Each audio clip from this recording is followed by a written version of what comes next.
6월 15일 화요일입니다. 오늘 새벽 우리에게 주시는 하나님의 말씀은 예레미야 17장 12절부터 18절까지 말씀입니다. 영화로우신 보좌여, 시작부터 높이 계시며 우리의 성소이시며 이스라엘의 소망이신 여호와여, 무릇 주를 버리는 자는 다 수치를 당할 것이라. 무릇 여호와를 떠나는 자는 흙에 기록되오리니 이는 생수의 근원이신 여호와를 버림이니이다. 여호와여, 주는 나의 찬송이시오니 나를 고치소서. 그리하시면 내가 낫겠나이다. 나를 구원하소서. 그리하시면 내가 구원을 얻으리이다. 보라, 그들이 내게 이르기를 여호와의 말씀이 어디 있느냐, 이제 임하게 할지어다 하나이다. 나는 목자의 직분에서 물러가지 아니하고 주를 따라 싸우며 재앙의 날도 내가 원하지 아니하였음을 주께서 아시는 바라. 내 입술에서 나온 것이 주의 목전에 있나이다. 주는 내게 두려움이 되지 마옵소서. 재앙의 날에 주는 나의 피난처시이니이다. 나를 박해하는 자로 치욕을 당하게 하시고 나로 치욕을 당하게 마옵소서. 그들은 놀라게 하시고 나는 놀라게 하지 마옵소서. 재앙의 날을 그들에게 임하게 하시며 배나 되는 멸망으로 그들을 멸하소서. 아멘. 오늘 예레미야는 하나님을 향해 고백적인 기도를 드리고 있습니다. 기도를 드리는 예레미야에게 슬픔과 괴로움이 있습니다. 그러나 동시에 기대와 소망도 있었습니다. 그가 소망을 가질 수 있었던 것은 어려움과 절망적인 상황 가운데서도 여전히 일하고 계시는 하나님을 의지했기 때문입니다. 여러분, 누가 기도할 수 있습니까? 문제에 집중하기보다 소망을 주님께 두는 자, 모든 주권이 주님께 있음을 믿는 자가 기도할 수 있는 것입니다. 오늘 말씀을 통해서 우리가 어떤 상황과 형편에 있다고 하더라도 기도하기를 결단하고 소망 되시는 주님을 붙드는 은혜가 있기를 주님의 이름으로 축복합니다. 먼저 12절과 13절에서 예레미야는 하나님을 어떤 하나님으로 고백하고 있습니까? 12절과 13절 말씀을 보시면 영화로우신 보좌여, 시작부터 높이 계시며 우리의 성소이시며 이스라엘의 소망이신 여호와여, 무릇 주를 버리는 자는 다 수치를 당할 것이라. 무릇 여호와를 떠나는 자는 흙에 기록되오리니 이는 생수의 근원이신 여호와를 버림이니이다. 하나님이 어떤 분이신지 세 가지로 말씀합니다. 첫 번째로 하나님을 영광의 보좌에 앉아 계시고 높으시며 성소이신 하나님이시라고 고백하고 있습니다. 하나님은 성소의 보좌에 앉아서 세상을 통치하시는 분이십니다. 두 번째로는 여전히 이스라엘의 소망이신 하나님이시고, 세 번째는 생수의 근원이 되신 하나님이시라고 고백합니다. 이런 하나님을 유다의 백성들이 어떻게 했다는 것입니까? 영화롭고 높으시며 성소가 되시는 그 하나님을 예배하지 않았고, 고난과 어려움 중에도 여전히 소망이 되시는 그 하나님을 버렸고, 생수의 근원에 되시는 하나님을 떠났다는 것입니다. 이렇게 마음이 하나님을 떠난 자, 생수의 근원이신 하나님을 버린 자, 그들이 어떻게 됩니까? 이방 나라에 의해서 수치를 당하게 됩니다.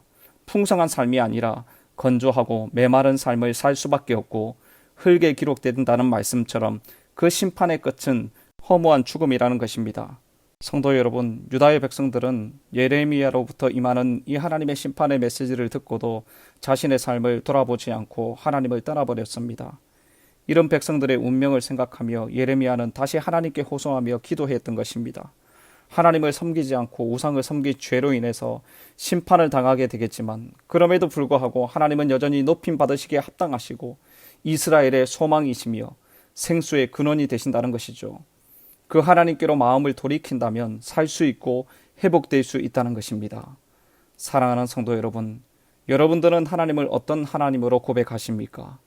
우리가 찬송드린 것처럼 우리의 죄가 흉악하지만 생각과 마음과 삶에 온갖 죄악된 것으로 가득해 주님 앞에 서기가 부끄럽지만, 하나님은 우리의 죄를 깨끗게 하시는 분이시고 우리의 소망이 되신 분이시고 우리의 찬송과 고백을 받으시기에 합당하신 분이신 줄 믿습니다.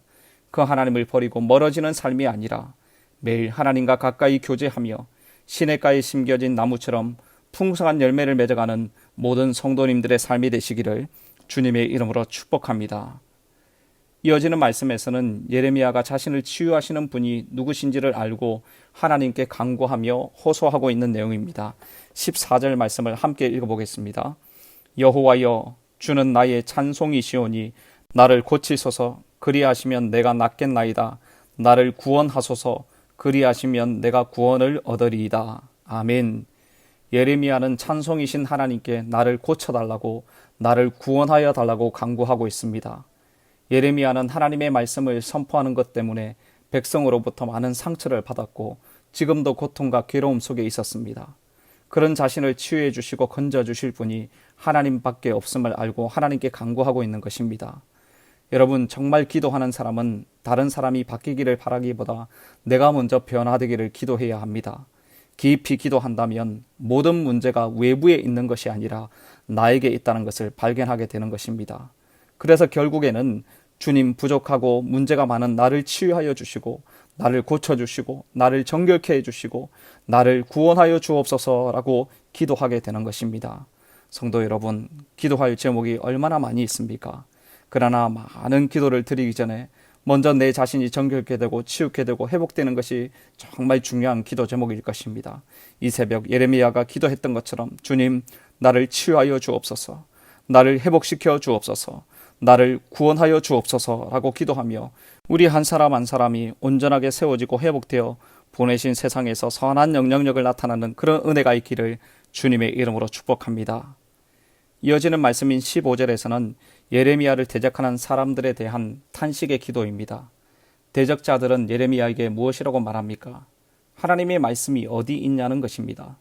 도대체 네가 예언한 그 심판의 말씀이 어디 있냐고, 언제 임하게 되냐고 비난하고 조롱하고 있는 것입니다. 유다의 백성들이 바벨론에 의해서 멸망하게 될 것이라고 예언해야 하는 이 예레미야의 마음은 불편하지 않았겠습니까? 불편한 마음을 무릅쓰고 하나님의 말씀을 전했지만 백성들로부터 돌아오는 것은 비난과 조롱이었습니다. 여러분, 예레미야가 얼마나 괴로웠겠습니까? 16절부터 이어지는 예레미야의 고백을 들어보십시오. 나는 목자의 직분에서 물러가지 아니하고 주를 따라 싸우며 재앙의 날도 내가 원하지 아니하였음을 주께서 아시는 바라. 내 입술에서 나온 것이 주의 목전에 있나이다. 백성들이 비난하고 조롱하는 가운데서도 자신에게 맡겨진 이 목자의 직분에서 물러나지 않고 하나님의 말씀을 다 증거했다는 것입니다. 이어지는 17절입니다. 주는 내게 두려움이 되지 마옵소서. 재앙의 날에 주는 나의 피난처시이니이다. 재앙의 날이 반드시 임하게 될 것인데 피난처 되시는 주님께서 나를 구원해 주십시오라고 기도하고 있는 것입니다. 마지막 18절 말씀을 함께 읽어보겠습니다. 나를 박해하는 자로 치욕을 당하게 하시고 나로 치욕을 당하게 마옵소서. 그들은 놀라게 하시고 나는 놀라게 하지 마옵소서. 재앙의 날을 그들에게 임하게 하시며 배나 되는 멸망으로 그들을 멸하소서. 아멘. 자신을 대적하는 사람들의 생각이 잘못되었다는 것을 재앙의 날에 확실하게 알게 해달라는 것입니다. 여러분, 예레미야를 향하여 대적하며 비난하고 조롱했던 자들은 결국에는 하나님을 대적하고 하나님의 말씀을 경멸하는 자들이었습니다. 그들의 최후가 어떻게 된다는 것입니까? 재앙으로 말미암아 치욕을 당하고 놀라게 되고 멸망을 당하게 된다는 것입니다. 사랑하는 성도 여러분, 예레미야가 하나님께 드리는 이 호소와 간구는 개인적인 간청과 탄원처럼 들리지만 사실은 그렇지 않습니다. 이 예레미야의 기도 속에 유다의 백성들을 향한 예레미야의 간절한 기도의 소원이 담겨져 있는 것입니다.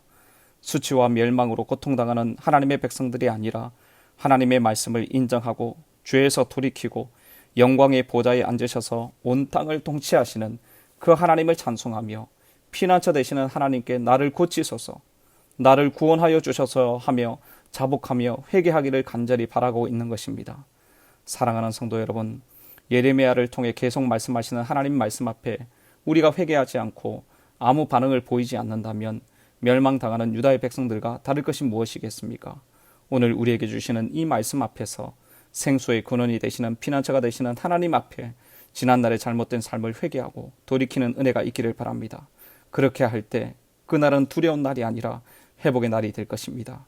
우리 모든 성도님들의 매일의 삶이 두려움으로 가득한 삶이 아니라 하나님의 회복과 치유와 구원이 임하는 소망의 날이 되시기를 주님의 이름으로 축복합니다.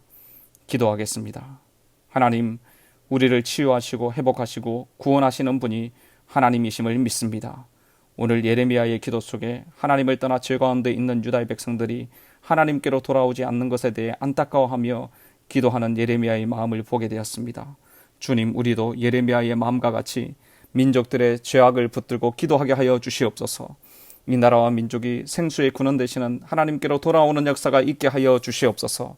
이 땅의 교회와 성도들을 통해 주님의 아름다운 역사가 일어나게 하여 주시옵소서. 우리 자신도 말씀 앞에 날마다 새롭게 되기를 원합니다. 말씀 앞에 자신의 죄인됨을 날마다 인정하며 회개하며 돌이키게 하시고 피난처 되시고 치유하시고 구원하시는 소망 되신 하나님만을 경배하고 찬양하는 삶이 되게 하여 주시옵소서. 이 모든 말씀 예수님의 존귀하신 이름으로 기도드립니다. 아멘. 개인적으로 기도하실 때 오늘 주신 말씀을 붙들고 기도하시고 주간 기도 제목에 따라서 환우들과 섬김 사역을 위해서 기도하겠습니다. 환우들과 연약한 성도들을 위해서 기도해 주시고 기쁨으로 섬기는 우리 교회가 되도록, 우리 교회가 세상에 소망되는 교회가 되도록 기도해 주시기를 바랍니다. 특별히 기도하실 때 간암 사기 판정을 받고 입원하여 치유하고 계시는 1교구 예수사랑 다락방의 한재용 집사님을 위해서 기도해 주시기를 바랍니다. 몸과 마음이 많이 힘든 중에 있고 염증 수치도 높게 나온다고 합니다. 모든 두려움이 떠나고 하나님의 치유가 임하도록 기도해 주시기를 바랍니다. 합심 제목으로 기도하시고 개인적인 기도 제목으로 기도하도록 하겠습니다. 함께 기도하겠습니다.